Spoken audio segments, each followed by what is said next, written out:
하나님의 말씀은 맛있습니다. 하나님의 말씀은 즐겁습니다. 하나님의 말씀은 생명과 행복을 줍니다. 500독 성경 통독 훈련 원장입니다. 여수 살리는 교회 임규환 목사가 하나님의 말씀을 봉독하고 전하는 하늘의 문이 활짝 열리는 시간입니다. 함께 하시면 기적이 일어납니다. 알람을 설정하시면 좋겠습니다. 오늘은 사무엘하 16장을 봉독하고 말씀을 전하겠습니다. 사무엘하 16장. 다윗이 마루턱을 조금 지나니 무비보셋의 종 시바가 안장지운 두 나귀에 떡 200개와 건포도 100송이와 여름 과일 100개와 포도주 한 가죽부대를 싣고 다윗을 맞는지라. 왕이 시바에게 이르되 내가 무슨 뜻으로 이것을 가져왔느냐 하니 시바가 이르되 나귀는 왕의 가족들이 타게 하고 떡과 과일은 청년들이 먹게 하고 포도주는 들에서 피곤한 자들에게 마시게 하려 함이니이다. 왕이 이르되 내 주인의 아들이 어디 있느냐 하니 시바가 왕께 아뢰되 예루살렘에 있는데 그가 말하기를 이스라엘 족속이 오늘 내 아버지의 나라를 내게 돌리리라 하나이다 하는지라. 왕이 시바에게 이르되 무비보셋에게 있는 것이 다 내 것이니라 하니라. 시바가 이르되 내가 절하나이다. 내 주 왕이여 내가 왕 앞에서 은혜를 입게 하옵소서 하니라. 다윗 왕이 바후림에 이름에 거기서 사울의 친족 한 사람이 나오니 게라의 아들이요 이름은 시므이라. 그가 나오면서 계속하여 저주하고 또 다윗과 다윗 왕의 모든 신하들을 향하여 돌을 던지니 그때 모든 백성과 용사들은 다 왕의 좌우에 있었더라. 시므이가 저주하는 가운데 이와 같이 말하니라. 피를 흘린 자여 사악한 자여 가거라 가거라. 사울의 족속의 모든 피를 여호와께서 내게로 돌리셨도다. 그를 이어서 내가 왕이 되었으나 여호와께서 나라를 네 아들 압살롬의 손에 넘기셨도다. 보라 너는 피를 흘린 자이므로 화를 자초하였느니라 하는지라. 스루야의 아들 아비새가 왕께 여짜오되 이 죽은 개가 어찌 내 주 왕을 저주하리이까. 청하건대 내가 건너가서 그의 머리를 베게 하소서 하니 왕이 이르되 스루야의 아들들아 내가 너희와 무슨 상관이 있느냐. 그가 저주하는 것은 여호와께서 그에게 다윗을 저주하라 하심이니 네가 어찌 그리하였느냐 할 자가 누구였느냐 하고 또 다윗이 아비새와 모든 신하들에게 이르되 내 몸에서 난 아들도 내 생명을 해하려 하거든 하물며 이 베냐민 사람이랴. 여호와께서 그에게 명령하신 것이니 그가 저주하게 버려두라. 혹시 여호와께서 나의 형통함을 감찰하시니니 오늘 그 저주 때문에 여호와께서 선으로 내게 갚아주시리라. 다윗과 그의 추종자들이 길을 갈 때에 시므이는 산비탈로 따라가면서 저주하고 그를 향하여 돌을 던지며 먼지를 날리더라. 왕과 그와 함께 있는 백성들이 다 피곤하여 한 곳에 이르러 거기서 쉬니라. 압살롬과 모든 이스라엘 백성들이 예루살렘에 이르고 아히도벨도 그와 함께 이른지라. 다윗의 친구 아렉 사람 후세가 압살롬에게 나갈 때에 그에게 말하기를 왕이여 만세 왕이여 만세 하니 압살롬이 후세에게 이르되 이것이 내가 친구를 후대하는 것이냐. 네가 어찌하여 내 친구와 함께 가지 아니하였느냐 하니 후세가 압살롬에게 이르되 그렇지 아니하니이다. 내가 여호와와 이 백성 모든 이스라엘의 택한 자에게 속하여 그와 함께 있을 것이니이다. 또 내가 이제 누구를 섬기리이까. 그의 아들이 아니니이까. 내가 전에 왕의 아버지를 섬긴 것 같이 왕을 섬기리이다 하니라. 압살롬이 아히도벨에게 이르되 너는 어떻게 행할 계략을 우리에게 가르치라 하니 아히도벨이 압살롬에게 이르되 왕의 아버지가 남겨두어 왕궁을 지키게 한 후궁들과 더불어 동침하소서. 그리하면 왕께서 왕의 아버지가 미워하는 바 됨을 온 이스라엘이 들으리니 왕과 함께 있는 모든 사람의 힘이 더욱 강하여지리이다 하니라. 이에 사람들이 압살롬을 위하여 옥상에 장막을 치니 압살롬이 온 이스라엘 무리의 눈앞에서 그 아버지의 후궁들과 더불어 동침하니라. 그때에 아히도벨이 베푸는 계략은 사람이 하나님께 물어서 받은 말씀과 같은 것이라. 아히도벨의 모든 계략은 다윗에게나 압살롬에게나 그와 같이 여겨졌더라. 아멘. 사무엘하 16장입니다. 환란에 처한 다윗 왕의 모습을 볼 수 있습니다. 15장은 곤고에 처한 다윗 왕에게 용기를 주는 말씀을 기록하고 있습니다. 16장은 반대로 다윗 왕의 슬픈 마음을 더욱 심하게 만든 사람들을 기록하고 있습니다. 1절에서 4절입니다. 자기의 사악한 욕심을 채우기 위해서 다윗 왕에게 자기 주인을 모함하는 시바를 볼 수 있습니다. 5절에서 14절 지파 우월주의에 빠진 시므이의 다윗에 대한 저주를 볼 수가 있습니다. 15절에서 23절입니다.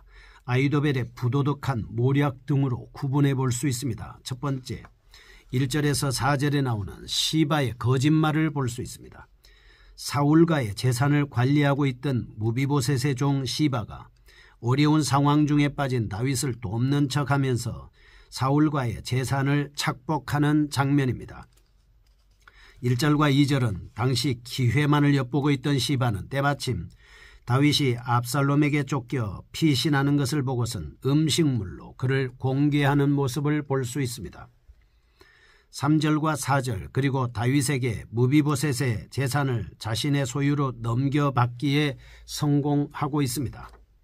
우리는 여기서 연약한 자는 짓밟고 강한 자에게는 아부하는 전형적인 기회주의자 시바를 발견할 수가 있습니다. 그의 주인 무비보셋은 다윗 왕에게 많은 은혜를 입은 사람이었습니다. 따라서 무비보셋은 곤경 중에 처한 자기의 은인 다윗 왕을 위로하고 그의 고난을 동참하기 위해 그에게 달려가려 했습니다. 그러나 시바는 절뚝발이 무비보셋이 스스로 나귀의 안장을 지울 수 없으므로 알고 그를 따돌리고 혼자 다윗 왕에게 많은 음식을 갖다 바쳤던 것입니다. 뿐만 아니라 시바는 3절과 4절에서 아버지와 아들이 왕 위를 놓고 대립하고 있는 와중에 무비보셋이 왕이 찬탈에 대한 음모를 꾸미고 있다고 거짓 증거를 했습니다. 가뜩이나 괴로운 다윗 왕의 마음에 고통을 가중시키는 것입니다. 한편 시바가 쫓기는 다윗 왕에게 음식물을 공개한 것으로 보아 그는 압살롬의 반란이 결국 실패할 것이며 다윗 왕이 복귀하게 될 것을 예견하고 있었던 것 같습니다. 우리는 이런 사실을 통해서 첫 번째, 악인에게도 미래를 내다보는 선견지명이 있을 수 있다라고 하는 것입니다. 악한 사람일지라도 악한 일에 잔머리를 굴리는 데 있어서 세상에 지혜가 있을 수 있다라고 하는 것을 알 수가 있습니다. 둘째, 그는 이웃의 고난에 동참하지 아니하고 도리어 그것을 이용하는 악한 사람입니다. 고난을 당한 사람을 쳐다보면서 웃고 있다면 정상적인 사람이라고 할 수 있겠습니까? 그 고난을 통해서 자기의 이익을 쟁취하려고 하는 사람이라면 정말 악한 사람 아니겠습니까? 세 번째, 그리하여 이웃의 고통을 가중시킬 뿐이라는 사실을 알 수 있습니다. 그러나 우리는 여기서 인간은 결국 자기가 심은 대로 거둔다고 하는 망고불변의 진리를 분명히 기억해야 할 것입니다. 의를 심는 자는 의를 거두고 선을 심는 자는 선을 거둡니다. 믿음을 심는 자는 구원을 거둡니다. 영생을 위해서 심을 수 있는 우리가 되어야 하겠습니다. 그러나 다윗은 시바의 거짓 증거만을 듣고 결국 무비보셋의 재산을 시바에게 넘겨주는 것을 볼 수 있습니다. 이것은 공정한 처사가 아닙니다. 똑똑하고 지혜로운 사람 다윗 왕이었습니다. 그런데 판단력이 흐려졌습니다. 그로 인해서 그는 편견적인 사고를 하고 있다 하는 것을 볼 수 있습니다. 왜 그랬을까요? 첫째, 그는 한편의 증거만을 듣고 섣불리 결정했기 때문입니다. 어떤 상황이 벌어졌을 때 상대방이 와서 하는 말도 들어야 될 필요가 있는 것 아니겠습니까? 서로 양쪽의 이야기를 들어서 판단하는 것이 공정한 판단이라고 볼 수가 있습니다. 우리는 한 사람만 하는 말을 듣고 오해해서도 안 되고 미오해서도 안 되고 그 사람을 평가해서도 안 될 겁니다. 당시에는 양편의 이야기를 들을 시간이 없었고 오히려 그는 결정을 미루어야만 했음에도 불구하고 신속한 결정을 내린 것은 경솔한 판단이었습니다. 우리가 어떤 결정을 할 때 미루어야 될 때도 있고 또 여러 가지 심사숙고해야 될 때가 있지 않겠습니까? 둘째, 그는 시바가 가져온 음식의 마음을 빼앗겼기 때문입니다. 아담과 하와는 선악과의 마음이 뺏겼습니다. 그리고 이스라엘 백성들 중에 아가는 그 시날산 외투한 벌과 금 50세겔 무게, 은 200세겔 무게 마음이 뺏겼습니다. 아나니아와 삽비라 재산을 팔고 물질에 마음이 뺏겼습니다. 가룟 유다도 역시 은 30에 마음이 뺏겼습니다. 그래서 그는 불행한 일을 당하고 마는 것입니다. 오늘 우리가 이런 것들에 마음을 빼앗기지 않도록 우리 자신을 잘 지켜야 됩니다. 육신의 정욕과 안목의 정욕과 이생의 자랑에서 마음 뺏기지 않도록 우리를 잘 지켜야 합니다. 셋째, 그는 사울과의 부상을 은근히 두려워하고 있었기 때문입니다. 이런 사실을 통해서 우리가 유념해야 할 것이 있습니다. 첫째, 하나님의 사람은 공평을 유지해야 한다. 둘째, 이를 위해서 편견이나 선입견에 사로잡힘이 없이 모든 사람을 평등하게 대하여야 한다. 지도자는 특히 그렇지 않습니까? 셋째, 뇌물을 경계해야 한다. 뇌물은 사람의 눈을 어둡게 합니다. 네 번째, 인간에 대한 두려움을 떨쳐버려야 한다라고 하는 것입니다. 두 번째입니다. 5절에서 14절 시므이의 저주를 봅니다. 5절에서 8절 피난길에서 다윗의 두 번째 곤경으로 극단적인 혈통주의자 시므이가 다윗에 대한 독한 저주를 퍼붓고 있는 장면입니다. 9절에서 14절 다윗의 군장 중 하나인 아비새가 시므이를 죽이기를 청하나 다윗은 아비새의 청을 거절하고 묵묵히 자신의 길을 계속할 뿐이었습니다. 우리는 이러한 본문에서 편협한 사상에 사로잡힌 한 인간의 편벽한 만용과 그의 악독한 저주를 믿음으로 잘 받아넘기는 위대한 신앙인의 성숙한 인격을 발견할 수 있습니다. 다윗 왕이 베냐민 지파의 땅인 바후림에 이르렀을 때 입에 담을 수조차 없는 악독한 저주를 퍼붓는 시므이가 나타났습니다. 그는 베냐민 지파고 그리고 사울 왕의 친척이었습니다. 그는 자기 가문에 대한 지나친 자부심을 가진 자였습니다.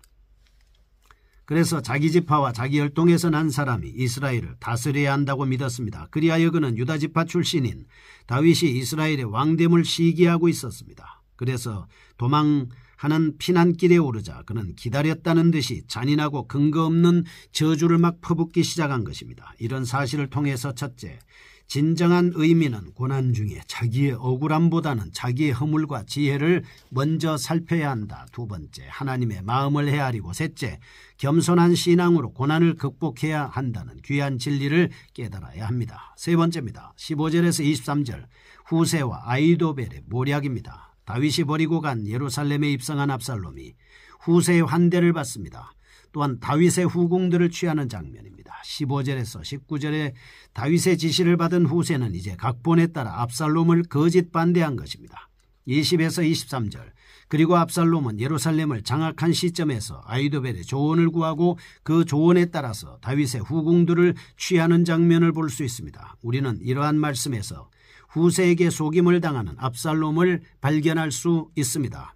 물론 예루살렘 성에 피 한 방울 흘리지 않고 들어온 압살롬은 자기에게 환호하는 후세를 일단 의심합니다. 16절 17절 후세는 다윗 왕의 고문이었을 뿐 아니라 다윗 왕과는 막연한 친구 사이였고 18절에서 19절 압살롬은 승리김에 도취되어 결국 후세의 그럴듯한 충성의 서약을 믿어버리고 맙니다. 17장에서 18장 그런데 그가 후세를 믿은 것은 그의 결정적인 실수였고 장차 후세의 활약으로 말미암아 그는 비참한 최후를 맞이할 수밖에 없었습니다. 우리는 여기서 남을 속여 출세하는 자는 결국 자기도 남에게 속아 패망한다는 사실과 거짓을 일삼는 자와 영화를 누릴 때 하나님의 공의로운 심판의 섭리가 시작된다는 사실을 알 수 있습니다.